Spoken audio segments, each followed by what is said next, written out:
Hey guys, what's up and welcome back to Toe Tags Reviews, and today we're giving you guys our review of Moon Healer by Job for a Cowboy.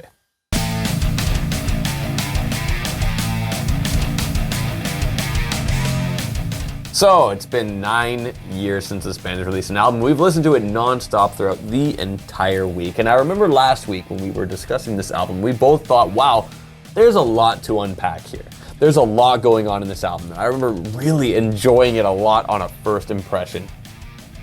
Now, yes, there is a lot to unpack, but I ran into a little bit of an issue when it came to listening to this album throughout the week. It felt like a lot of the sections in these songs were very similar, but there were still cool moments and they were still cool individually. And I feel like I've made this point a lot throughout, I guess, the past few months, like this year so far, that once again, I guess I've said this before, in a vacuum, the songs are great. I think, and that is reflected upon in the reactions that we did for the music videos on this album, where we're like, wow, that's a really cool song. It's because we heard them only one song at one time and not heard the rest of them. So just to be clear, that's what you mean by in a vacuum, like each song individually. Yes, if you hear it on its own Separately. without the rest of them. Yeah. But another interesting thing I noticed about this album is how short it is. Like, it's like, but the thing with how short it is, this band's not known for having long albums by any means. 39 minutes, which is pretty average by today's standard, to be honest. Somewhat, but only 8 tracks. Yeah, so they're 8 slightly longer tracks than normal. Yeah, but even so, like 8 individual tracks. But it's kind of like par for the course for this band, so it's not like they did anything different. That's just what they do. I remember last week you mentioned that, you know, this album kind of reminds you of something the Black Dahlia Murder would do. Yeah. As I listened this week, I started to hear that. Yeah. I started to hear that a little bit in the vocals, a little bit in the atmosphere there that they had. But, you know, it was a little bit difficult to write notes for individual songs on this record because a lot of them did similar stuff. A lot of them had similar hard parts. The bass is prominent throughout the whole album, and I love the bass tone, and the parts where the bass is standing out doing some kind of lick is like awesome. It does that on a few of the songs, and I suppose that's one of the highest points of this album is hearing the bass do that. Yeah, but the fact that it happens on every song makes it less special when it's happening. You want it to kind of, you want it to shine more on certain songs and not on others. Yeah, to a degree, because I feel like every time I heard it, I enjoyed it.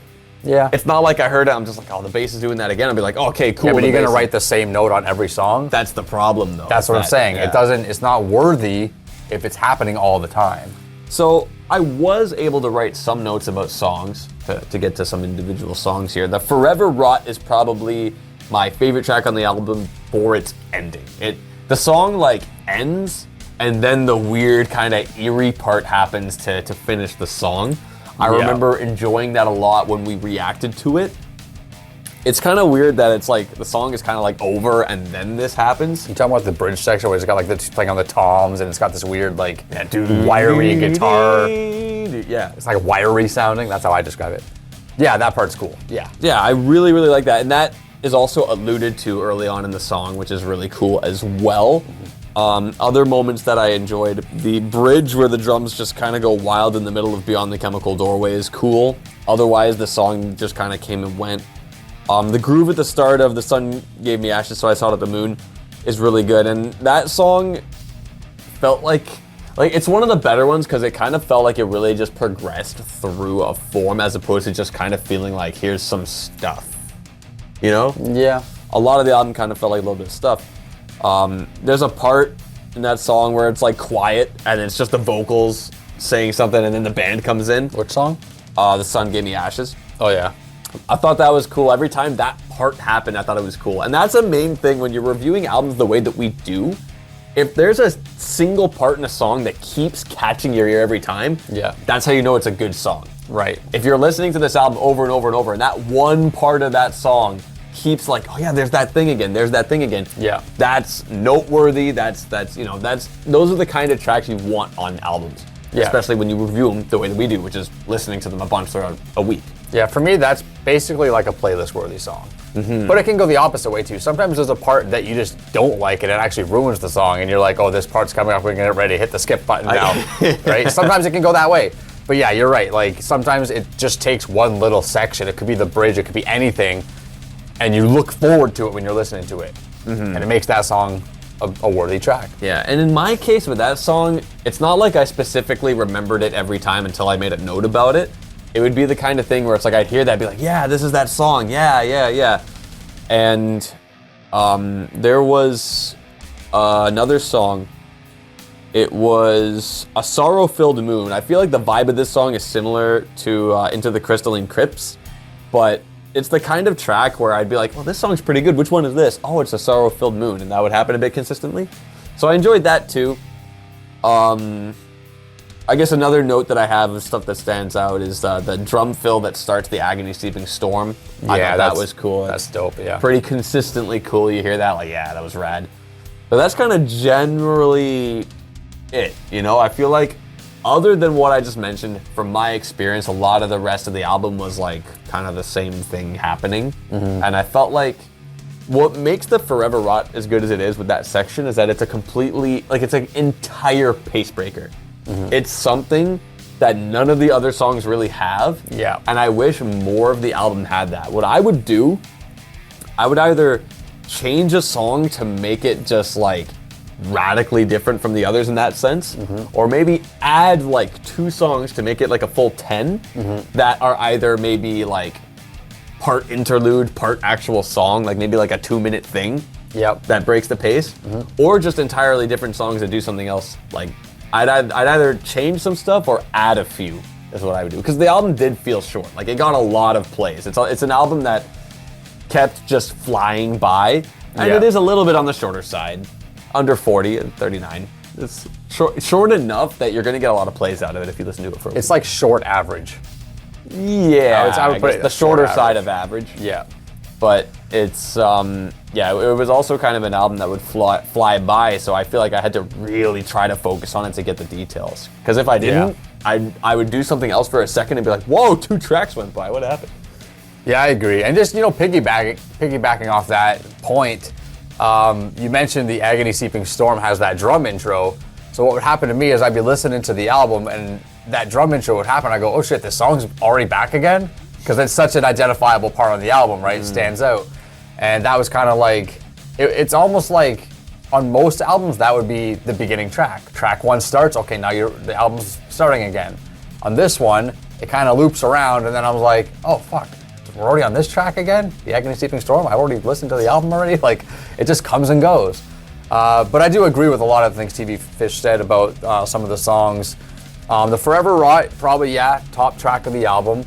It's the longest song in the album, so there's a bit of a downfall there too, because I don't think there's enough in that song to make it worth the length it is, but it's still a strong track. And I think, the last third of the song where the bridge happens and the solo is awesome, and the outro really is strong. And it's a bit of a shame. Like if more of the song was as memorable as that last section, the song would be an instant playlist song. If more of the album was as memorable as that last section, it'd be a much better album. There's no song on this album that I think is amazing, okay? When we listen to the reactions, like you said, in a vacuum, for some reason these songs stand out and they excel. It also might have been the videos as well that help. Videos help. They do help. They do help. But I did add those songs to my playlist last year because even without the videos, they're fantastic songs.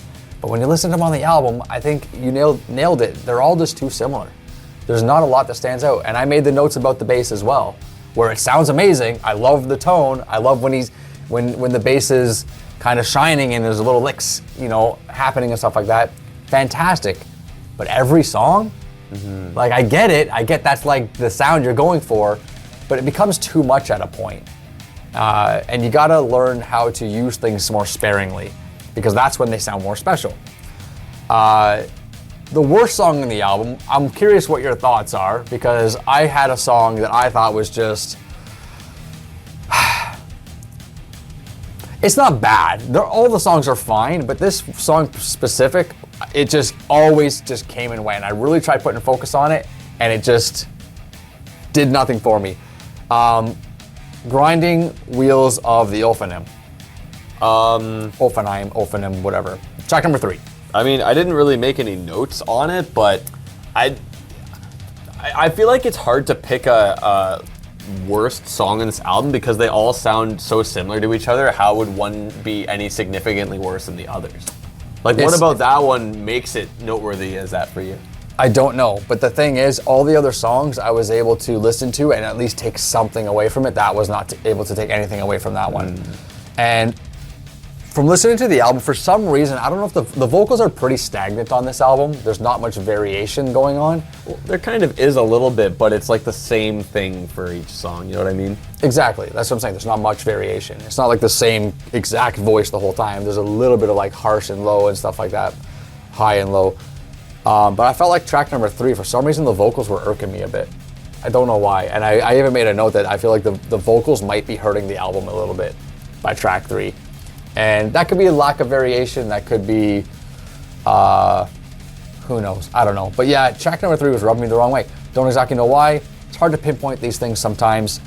But I definitely think the last 2 tracks are the strongest. The Sun Gave Me Ashes, So I Sought Out the Moon. I thought that was going to be my highlight track. I mentioned that in the first impressions. Just based on the title alone, I was really into it. I love the title of that song. I think it's got cool meaning behind it, whatever your interpretation is. But the song grew on me a bit, because on my first impressions I wasn't that impressed. It grew on me a bit, but also not to the point where I was like in love with it. I feel like there's a lot more potential there. The opening track is also pretty strong. Etched Into Oblivion, or Etched in Oblivion, Into the Crystalline Crypts, and A Sorrow-Filled Moon were all very mid tracks to me. But honestly, none of these tracks are very far from each other.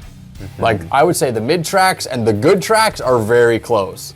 Yeah. And the one bad track and the mid tracks are also very close. It's a very tight window of a spectrum that this album's presenting between its best and worst case stuff. It's like the best and worst are just like slightly better and slightly worse than everything else. That's right.